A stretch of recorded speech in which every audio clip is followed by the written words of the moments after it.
नमस्कार, मैं हूं Jully Tiwari. Daily news में आप सभी का स्वागत है। तो चलिए नजर डालते हैं आज के कुछ मुख्य समाचारों पर। मंगला हाई स्कूल थाने में तीसरी आघाड़ी पक्ष की सर्वदलीय सभा में 11 दलों के अध्यक्षों ने रखा अपना मत। आज दिनांक 11 अगस्त को मंगला हाई स्कूल थाने कोपरी पूर्व में एक ऐतिहासिक सर्वदलीय सभा का आयोजन हुआ, जिसे राष्ट्रीय मराठा पार्टी के तीसरी आघाड़ी पक्ष द्वारा आयोजित किया गया।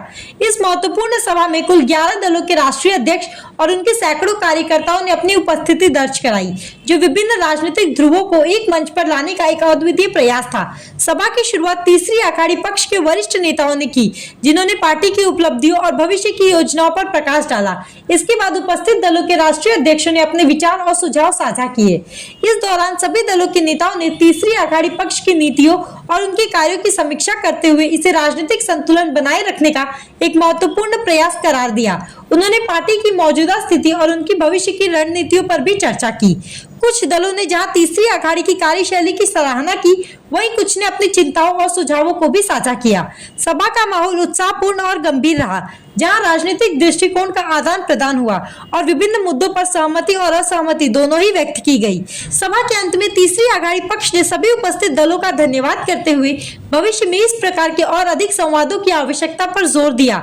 इस सर्वदलीय सभा ने राजनीतिक दलों को एक साथ लाकर राष्ट्रीय मराठा पार्टी की शक्ति और संगठित प्रयासों को प्रदर्शित किया, जो आगामी चुनाव में एक महत्वपूर्ण भूमिका निभा सकते हैं। पाटील सर, आपण राष्ट्रीय मराठा पार्टीचे राष्ट्रीय अध्यक्ष आहेत आणि तिसरी आघाडी पक्षाचे पण आपण अध्यक्ष आहेत। आता ह्या राष्ट्रीय मराठा म्हणून बरंच सकल मराठापासून जरांगे पासून पेटलेले आहेत की मराठा आरक्षण भेटलं पाहिजे।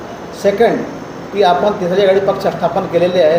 पहिले तिसरी आघाडी पक्षाबद्दल पण नंतर मराठा पार्टीचे जे आरक्षण पेटले आहेत त्याबद्दल सांगा। राष्ट्रीय मराठा पार्टीच्या वतीनं आपण जे सुरुवातीपासूनच आपली भूमिका आहे की मराठा समाजाला ओबीसीतून आरक्षण मिळालं पाहिजे। माननीय विलासरावजी देशमुख असतील, आर पाटील साहेब असतील, यांना आपण मुंबई उच्च न्यायालयाच्या औरंगाबाद खंडपीठानं सांगितलं होतं की बाबा आरक्षण द्या म्हणून। तर त्या पद्धतीने त्यांनी बापट आयोगसुद्धा नेमला होता आणि एक जे भुजबळ साहेबाचा माणूस होता त्या माणसाने विरोध केला। बाकी 7 पैकी 6नी समर्थन दिलेलं होतं, एकाने हे विलासरावजीने सांगितलं होतं की बाबा तुम्ही ह्याच्यामध्ये GR काढून टाका। पण तू मध्ये कसा वाढवा आला आणि विलासराव साहेबांना आणि आर पाटलांना राजीनामा द्यावा लागला आणि ते प्रकरण तिथं थांबलं। त्याच्यानंतर माननीय पृथ्वीराज चव्हाण साहेब आले आणि राष्ट्रवादी आणि काँग्रेसच्या वतीनं त्यांनी जे काही राणे समिती नेमली, राणेसाहेबाच्या नेतृत्वाखाली समिती नेमली आणि राणेसाहेबांच्या समितीनं ओबीसीचं आरक्षण न देता आर्थिक निकष दिलं आणि ते आर्थिक निकष हे कोर्टामध्ये टिकलेलं नाही म्हणून।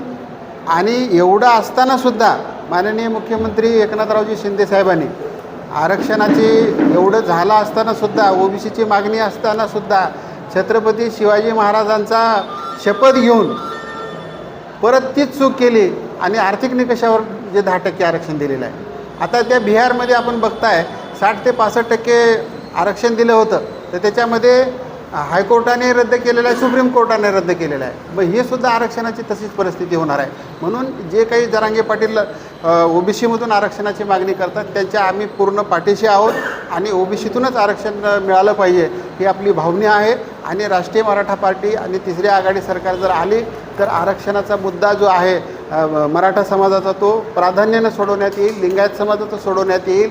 त्याच्यामध्ये ब्राह्मण आहेत, कोमटी आहेत, जे ओबीसीमध्ये आलेले आहेत त्यांनासुद्धा आपल्याला त्याचा लाभ देता येईल। आणि जे आर्थिकदृष्ट्या जे दुर्बल लोक आहेत, ज्याला शिक्षण नाही, नोकरी नाही, आरोग्याच्या शिक्षण सुविधा नाहीत, अशा सगळ्या सुविधा ज्या आहेत तर त्या आम्ही राष्ट्रीय मराठा पार्टीच्या वतीनं सोडवण्याचा प्रयत्न करू आणि निश्चित करू। सर, जरांगे पाटील यांना आपण निवेदन दिलेलं आहे की या तिसऱ्या पक्षात आपण सामील व्हावं, त्याबद्दल त्यांची भूमिका काय आहे? आता जरांगे पाटलांची जी भूमिका आहे की आम्ही प्रत्यक्ष जाऊन भेटलो आम्ही त्यांना की त्यांना एक अशी इच्छा आहे की आणखी शासन आपल्याला आरक्षण देईल आणि मी फक्त सोशल आहे, सोशलच काम करणार आहे, मी राजकारणात येणार नाही, अशी त्यांची भूमिका आहे। आणि जर ह्यांनी जर आचारसंहिता लागण्याच्या अगोदर समजा ते वाट पाहत आहेत आणि जर समजा आचारसंहिता लागली आणि जर त्यांनी जर आरक्षण नाही दिलं तर निश्चित त्यांनी सोशल त्यांचं काम सुरू केलेलं आहे आणि पॉलिटिकल आपलं काम केलेलं आहे म्हणून हे आम्ही दोघंही एकत्र मिळून आम्ही काम करून जरांगे पाटील जे सुचवतील ते उमेदवार आपण निश्चित देऊ ना। आपण सगळ्यांनी विचार करून आपण त्याचा विचार करूया, मेरिटवर आपण देऊया, काही प्रश्नच नाही, आपण एकत्रच आहोत। सर शासनाने त्यांना 13 जुलैला डेडलाईन दिली होती की तुमच्या अर्ज पूर्ण करतो.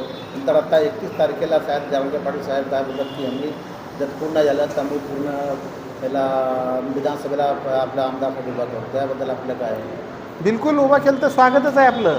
आपला पक्षच आहे उभा टाकण्यासाठी, त्याच्यामुळे स्वागतच आहे. आपण जे जे काही उमेदवार दिली त्यांना आपण त्याचा सगळे मेरिट बेसिसवर आपण उमेदवारी देऊया, काहीच अडचण नाही. सगळे पक्ष सोबत आहेत आपल्या. तिसऱ्या आघाडीचे सगळ्यांचा विचार करून आपण देऊया, काहीच नाही, निश्चितच. सर राष्ट्रीय अध्यक्ष आपण आहेत तर राष्ट्रासाठी आपण काय देणार लोकांना नागरिकांना? आमचं एकच आहे आता की राष्ट्रीय मराठा पार्टी आता जे महाराष्ट्रामध्ये 288 जागा लढवणार होती.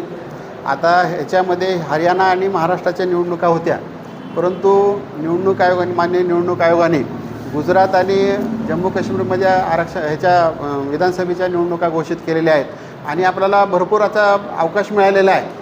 आणि ह्याच्यामध्ये आपण जास्तीत जास्त लोकांपर्यंत जाण्याचा प्रयत्न करू आणि आपल्याला एक राष्ट्रीय मराठा पार्टीच्या वतीनं ह्याच्यामध्ये हरियाणामध्ये 4 ते 5 सीट आपण लढण्याचा आपला प्रयत्न चालू आहे आणि 1-2 सीट आपण जम्मू काश्मीरसुद्धा लढवण्याचा आपला प्रयत्न आहे. तो आज के लिए बस इतना ही. कल फिर मिलेंगे इसी समय इसी चैनल पर. तब तक के लिए मुझे दीजिए इजाजत. धन्यवाद.